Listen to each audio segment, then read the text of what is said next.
রাম রাম বন্ধুরা, নমস্কার। আশা করছি তোমরা সবাই খুব ভালো আছো।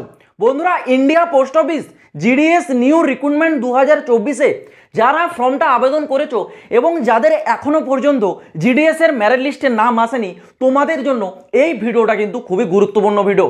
কারণ তোমরা সবাই জানো জিডিএস এর ডকুমেন্টস ভেরিফিকেশনে একটা নতুন মেথড অ্যাড হয়েছে, সেটা হচ্ছে এসডিবি মেথড। এই এসডিবি অর্থাৎ সিস্টেমেটিক ডকুমেন্টস ভেরিফিকেশনে আদৌ কি ক্যান্ডিডেটরা বাদ পড়ছে যারা ফেক ক্যান্ডিডেট আছে, এই জিনিসটা আজকে আমি তোমাদেরকে একটু ক্লিয়ারলি বলবো। এবং আমি এটুকু বলে রাখছি, যাদের 80% নাম্বার আছে তারাও কিন্তু জিডিএসে এবার চাকরি পাবে, ঠিক আছে। 100% নাম্বার যারা আছে, হয়তো এরকম অনেক ক্যান্ডিডেট থাকবে রিয়েল, তারা চাকরি নাও পেতে পারে, কিন্তু যাদের 80% আছে তারা চাকরি পাবে। এবার অনেকে বলবে, দাদা তুমি এই কথাটা কি করে বলছো, 80% বলা চাকরি পাবে, 100% চাকরি পাবে না। এটা আজকে আমি তোমাদেরকে লাইভ একদম প্রমাণ হিসেবে তোমাদেরকে প্রুফ করে দেখিয়ে দেবো যে বিষয়টা কি, কোন জায়গায় দাঁড়িয়ে 80% ক্যান্ডিডেটরা চাকরি পাবে আর 100% থাকা ক্যান্ডিডেটরা রিজেক্ট হবে। তো পুরো বিষয়টা বলবো, ভিডিওটা কিন্তু কেউ ছেড়ে যাও না, খুব গুরুত্বপূর্ণ ভিডিও, একেবারে কমপ্লিট দেখার চেষ্টা করো। প্রথমে আসি তোমাদের এই এসডিবি মেথডটা নিয়ে। ওকে, এই যে এসডিবি মেথড, এটা কিন্তু তোমাদের ফার্স্ট মেরিট লিস্ট জারি হওয়ার পর থেকে কিন্তু লাগু করা হয়েছে। এই এসডিবি মেথডে একটা কিন্তু নতুন দল গঠন করা হয়েছে, অর্থাৎ নতুন কিন্তু একটা দল থাকছে। সেই দল কিন্তু তোমাদের এইবার এই যে জিডিএস এর যে 44,228 শূন্যপদ, এর জন্য যে লিস্টগুলো জারি হচ্ছে, সেখানে যেই সব ক্যান্ডিডেটের নাম আসছে তাদের ডকুমেন্টসটা ভেরিফাই করা হচ্ছে। যেখানে তোমাদের 10th মার্কশিট, ওকে, 10th যে মার্কশিট, সেটা কিন্তু তোমাদের এখানে কিসে চেক করা হচ্ছে, অনলাইনে কিন্তু ভেরিফাই করা হচ্ছে। যদি সব কিছু ঠিক থাকে তবে এখানে অ্যাপ্রুভেল দেওয়া হচ্ছে। যদি কোনো কারো কিছু এখানে ভুল হচ্ছে, তাহলে কিন্তু সেটাকে আরও একবারে ডিটেলসে ইন্সপেকশন করা হচ্ছে।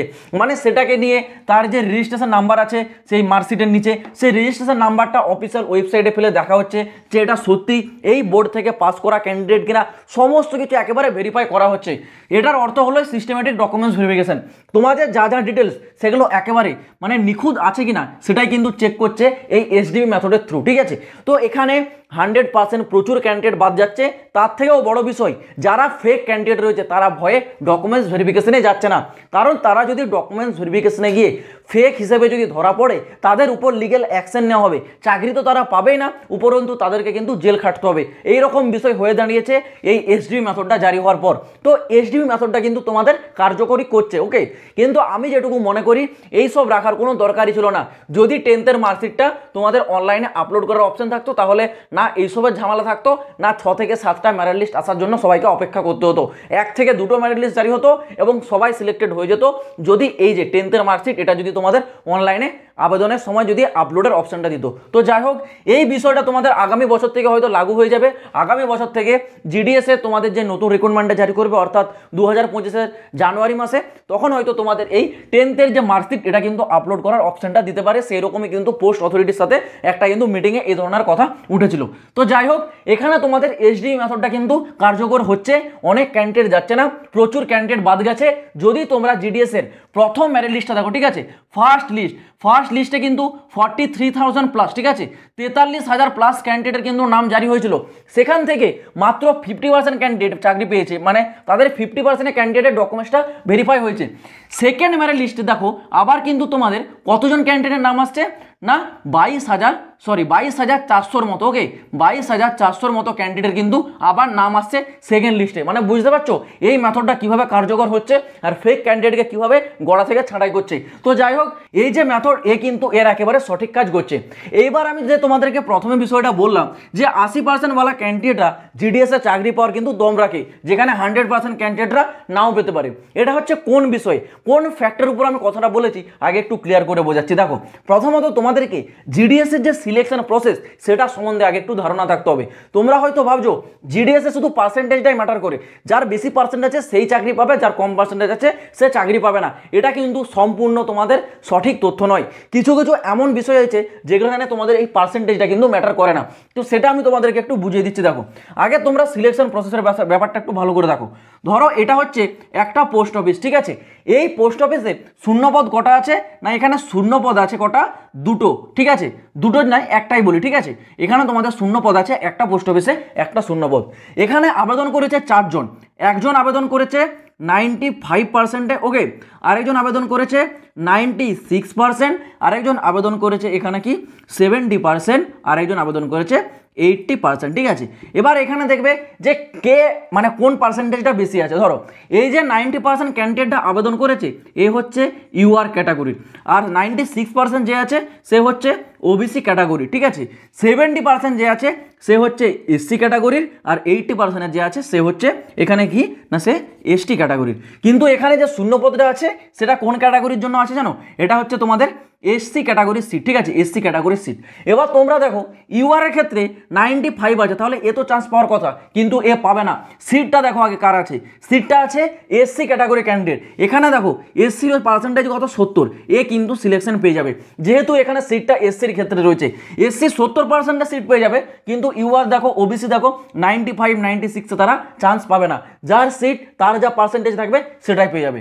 আবার দেখো কিছু ক্ষেত্রে এরকমটা হয়েছে, ধরো এইটা একটা পোস্ট অফিস, ঠিক আছে, এখানে একটা পোস্ট অফিস, এই পোস্ট অফিসের যে ভ্যাকেন্সি সেটা আছে কি কিসের ক্ষেত্রে না ওবিসির ক্ষেত্রে, ঠিক আছে, ওবিসির ক্ষেত্রে। এবার দেখো এখানে একজন ইউআর ক্যাটাগরি ক্যান্ডিডেট আবেদন করেছে 99.8%, আরেকজন ওবিসি ক্যাটাগরি ক্যান্ডিডেট আবেদন করেছে 96%, ঠিক আছে।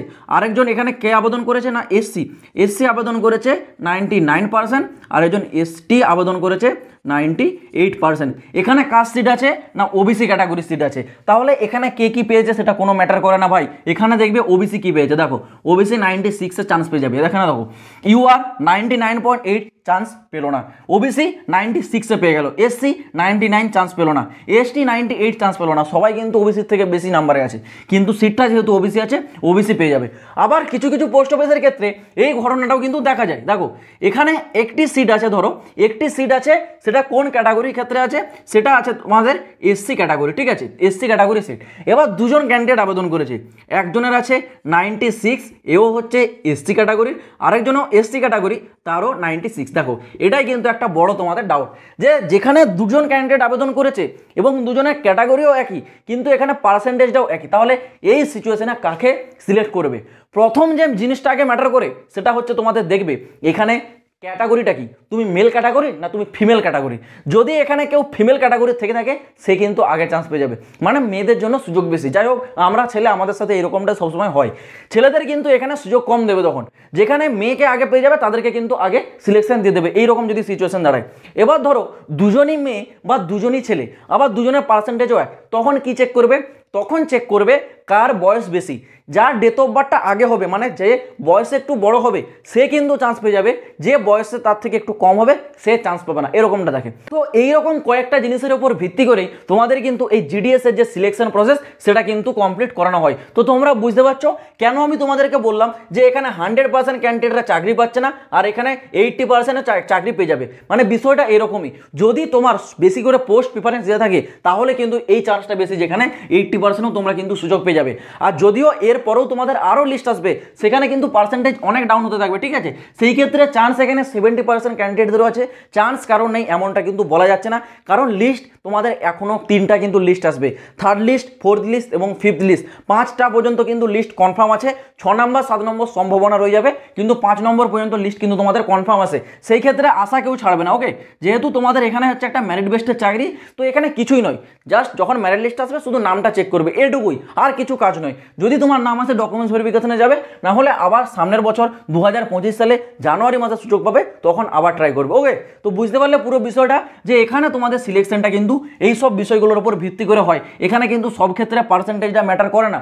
যদি তোমার পোস্ট প্রিফারেন্স বেশি করে দেওয়া থাকে, সঠিক যদি তোমার পোস্ট অফিসের যে ব্রাঞ্চ সেগুলো যদি সিলেক্ট করা থাকে, তাহলে কিন্তু তোমাদের সিলেকশনের চান্স ভালোই আছে। খুবই তাড়াতাড়ি কিন্তু তোমরা হয়তো সিলেকশনটাও পেয়ে যাবে, যদি তোমার পোস্ট প্রিফারেন্সটা বেশি দেওয়া থাকে। বারবার করে ফর্ম আবেদনের সময় বলেছিলাম যে বন্ধুরা ফর্মটা আবেদন করছো পোস্ট প্রিফারেন্স কিন্তু খুব ভালো করে দাও, বিশেষ করে যারা এসটি এসসি ওবিসি আছো তোমরা নিজেদের ক্যাটাগরিগুলো দাও, তারপর তোমরা ইউআর দাও। ইউআর মানে আনরিজার্ভ, ওটা কারোর জন্য রিজার্ভ নয়, যে কেউ আবেদন ওখানে করতে পারে, ঠিক আছে। যদি তোমাদের আনরিজার্ভে সিলেকশনও হয়ে যায় তাহলে কিন্তু তোমাকে আনরিজার্ভ হিসেবে ধরা হবে, ঠিক আছে। তো সেখানে আনরিজার্ভ হিসেবে ধরা হলেও তোমার কোনো সমস্যা নেই, কারণ তুমি তো চাকরিটা পেয়ে যাচ্ছ, তাই না। তো মেন টার্গেট তোমার চাকরিটা নেওয়া। সেই ক্ষেত্রে বারবার করে বলেছিলাম বেশি করে পোস্ট প্রিফারেন্স দাও। যারা এইসব মেনে ভালো করে পোস্ট প্রিফারেন্স দিয়েছে তাদের কিন্তু এখানে সুযোগটা অনেকটা বেশি আছে অন্যান্য ক্যান্ডিডেটদের তুলনায়। তো পুরো বিষয়টা আশা করছি ক্লিয়ারলি বুঝতে পারলে। যদি কোনো প্রশ্ন থাকে কমেন্ট বক্স খোলা থাকছে, কমেন্টে কমেন্ট করে জানাবে। তো চলো বন্ধুরা, আজ ভিডিওটা এই পর্যন্ত, দেখা হচ্ছে আবার পরে ভিডিওতে নতুন কোনো আপডেটের সাথে। জয় হিন্দ, বন্দে মাতরম।